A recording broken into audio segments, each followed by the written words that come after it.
Welcome back everyone to another video. We have a lot of news from the CMA to the FTC to Microsoft's response, and well, it's gonna be a juicy one. So strap in, grab a cuppa, because this could be a long one. But with that said, let's get going and let's dive in. So first thing first, we have breaking news. This was actually revealed about 3 a.m. this morning, which is why I wanted to get that video out. But upon recording and then listening back to my recording, there was more blah, blah, blah, blah, than I had cared to so it probably wasn't the best idea to release that video. Otherwise, you all would probably be learning a new language by now. That said though, the breaking news is that Judge Corley has denied the FTC's motion to stay. What does this mean? So in order for the FTC to actually go to the Appeals 9th Circuit Court, they need to basically turn around to Judge Corley and say that her decision, her process is in fact incorrect, and one that it should be reconsidered. And so the judge says the FTC asks the court to enjoin the merger at issue pending resolution of the FTC's appeal to the 9th Circuit Court of Appeals. The motion is denied. Simple as that. It is ordered. And yeah, so it's a weird one, the way it works. You go to court, you lose the case, and then you appeal and tell the judge that, hey, what the decision you gave was actually wrong, and we want to actually appeal against it, and we hope that you can see the errors of your ways, because every judge wants to hear that. Said no one ever, and it was obviously that this was going to always get rejected, and now they have gone to the 9th appeal. I know, right? So next we have this one over here. The UK regulator extends deadline on final decision over Microsoft's acquisition of Activision Blizzard. It will now make a final call on August 29th. Now, for the majority, when they saw this, they were like, well, the decision has to be done by July the 18th. What's going to happen? And honestly, it's not as bad as people think it is. It sounds like they're maybe stalling. Look at the date. It's the same month as the FTC's evidentiary hearing. And there is a lot of stalling here. The CMA is 100% colluding with the FTC. There is no two ways about it. Sarah Cardell and Lena Khan, 100% guaranteed, without a shadow of doubt, are colluding together to try and get this blocked. However, it looks like Microsoft, pending the deal that's gonna, the appeal to the 9th Court, which should be rejected as of tomorrow, I believe, or at the I think tomorrow is the pretty much last chance they're gonna get. I know Monday is when Microsoft are expected to close, but there is some other tidbits to this news that I'm going to get into. But the simple fact is, people aren't stupid. They can see this, and the fact that the courts aren't dumb either. The legal system isn't stupid. That's I don't know how else to put it. I mean, this one over here, that's not what actually happened. Microsoft submitted their terms. That is correct. They have actually submitted their terms. CMA is considering it, but needs time to review it. That is correct. But, the time that it's actually being adjusted for is a bit sus, right? The deadline to close the case is coming up. They extended their review for August. There's no reason to extend it that far. We're only on the 14th. 6 weeks to review a case that's already been reviewed is, in my opinion, crazy. But there is more information on this. So Microsoft may give up some control of the UK cloud gaming business in order to get the acquisition over the line. That could involve selling off the cloud-based market rights for games in the UK to telecommunications, gaming, or internet-based computing company. Now, what does this mean? So this whole issue with the CMA is cloud-based. Now, obviously, it's not just cloud-based. They are still trying to protect Sony and stop big tech from getting bigger. That is, obviously, because that is what the FTC wants. But the only thing that sticks right now is cloud. So what Microsoft is trying to do here is basically divest the cloud business and say, if we divest the cloud and you're happy with the resolution that we're giving, there's really no reason why you should block this deal, because your only concern is the cloud. And so the CMA has requested some time until the end of August, but they have said that that decision can come sooner. Well, as of today, we also got this. The CAT Tribunal is back, baby, and it's coming this Monday. The Competition Appeal Tribunal, CAT Tribunal, has scheduled a Microsoft CMA case management conference for July 17th to consider the application made jointly by all parties to adjourn these proceedings pending further discussions between the CMA and Microsoft. So this has been fast-tracked by the CAT Tribunal for Monday to take place. Does this potential mean a deal could be struck with the CMA on Monday? This doesn't mean that, but we could get more details about what exactly Microsoft is proposing. The deal could be closed by the time CAT has the management conference, though. So the deal can still close. There's literally nothing now outside of the Ninth Circuit Court appeal, which we're expecting to actually get denied today, tomorrow. Once that's denied, pending it's denied, I should say, the deal is most likely going to close. They're not going to wait for the UK. The reality is they've offered the CMA a remedy in divestiture of the cloud, and that should, in theory, resolve the issue for the CMA. Worst case scenario, they'll just take xCloud offline for UK, and you can't use it until they resolve their problems and the situation that they're in, but it won't affect the offline download version of Game Pass. Therefore, it should all be legally fine for it to go through. Unless, of course, the CMA decides to throw something else in there, but at that point, that would just be vindictive and they'll be adding things to the trial that isn't there. The whole case is based around cloud, and by divesting the cloud, it's no longer part of the original plan, and it's a separate issue entirely, and they can take as long as they want to come to a solution with that. Next up, we have the FTC's filed case. Now, this is actually really interesting. The FTC has just filed this appeal of the FTC and Microsoft decision with the Ninth Circuit. Here's what the FTC alleges of Judge Corley's ruling. Applied the wrong legal standard. You're basically telling a judge that they are, they're stupid, relying on government cases seeking permanent injunctions. Well, they're not going to rely on your mystical unicorn cases. And there has been a few of those where the FTC actually created legal precedents that overruled statute law in the US just so they could get their way. Can you believe that? They actually made up law that can basically make them win.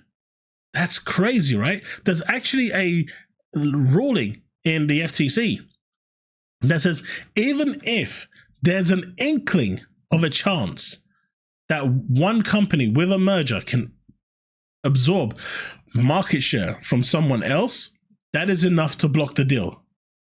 What? That is literally the definition of a merger, literally the definition of competition. So what they're saying is by doing the merger, you're not allowed to eat into someone else's market share. And if there's any chance of this happening, they will block the case. And guess whose share that they're talking about? Answers in the comment section below, please. Add on Game Pass consumer benefits over potential foreclosure in multi-game subs. I don't really understand this one. They're saying that if they put it on Game Pass, they're going to basically make it exclusive in multi-game subs. I don't even think they understand what they're saying. Rely too much on Microsoft's cloud gaming agreements. They are 10-year contracts with publishers, with delivery companies like Nvidia's GeForce Now, EE, Boosteroid, and so forth. These are binding contracts. Then you've also got Satya Nadella and Phil Spencer's oath, the declaration of oath on stand to Judge Corley, which are legally binding, they're legally binding statements. But apparently, according to the FTC, none of those should be counted because saying something under oath in the United States of America is worth nothing. Good to know. Missed the potential partial foreclosure strategies. This is referring to stuff like Xbox having exclusive skins on Call of Duty because Sony never do that at all. Or having exclusive game modes because Sony never do that at all. Having exclusive maps because Sony never do that at all. Having early access to betas because Sony never does that at all. you can see where this is going. Ignore the FTC's evidence about Microsoft's incentive to foreclose. What they're saying is, if Microsoft wanted to, they are incentivized to make Call of Duty exclusive, and they would actually take 6% of the market share. That is nothing to what Sony would actually lose. But the reality is the amount of money that Microsoft would lose by making Call of Duty exclusive is astronomical. And if you're a Call of Duty player, I'll be realistic with you. Most people are going to be playing that natively, not offline. And yeah, I just don't see a world where Microsoft would want to make Call of Duty exclusive. It's too big of a game. In my opinion, it's as big as a game like, say, Minecraft, like, say, GTA, where those games will indefinitely be multi-plat. There's just no world I can see where those games would be exclusive. They're just bringing way too much money. So that's the whole argument. On all of these, I cannot see a single point where the FTC even has a remote chance. So I am going to stop this part of the video here, because the next part is talking about Microsoft's response, and that's actually quite a bigger part. So I'm going to continue that in video 2. Now, I did want to touch on one other aspect here before I continued, and that is regarding the whole CMC case and the whole Microsoft Activision way sale of some UK cloud gaming rights, the UK regulator extending the deadline on final decision. I don't think that this will delay the actual outcome. Now, I know the CMA has been trying all sorts of things to try and delay this, to kind of railroad it, even though I think Microsoft was well prepared for this. They knew that the CMA could do this. I think the CMA are being absolutely stupid. I don't think the CMA really understands what they're doing, but they're basically trying to throw everything they can in order to try and delay this, to basically aid the FTC in hopes that they can do enough to help the FTC find something by August when they're going to sue Microsoft. So I think Microsoft already knew that this could be an outcome. I think the CMC happening is a clear indication of this, and I think come Monday that they will close the deal.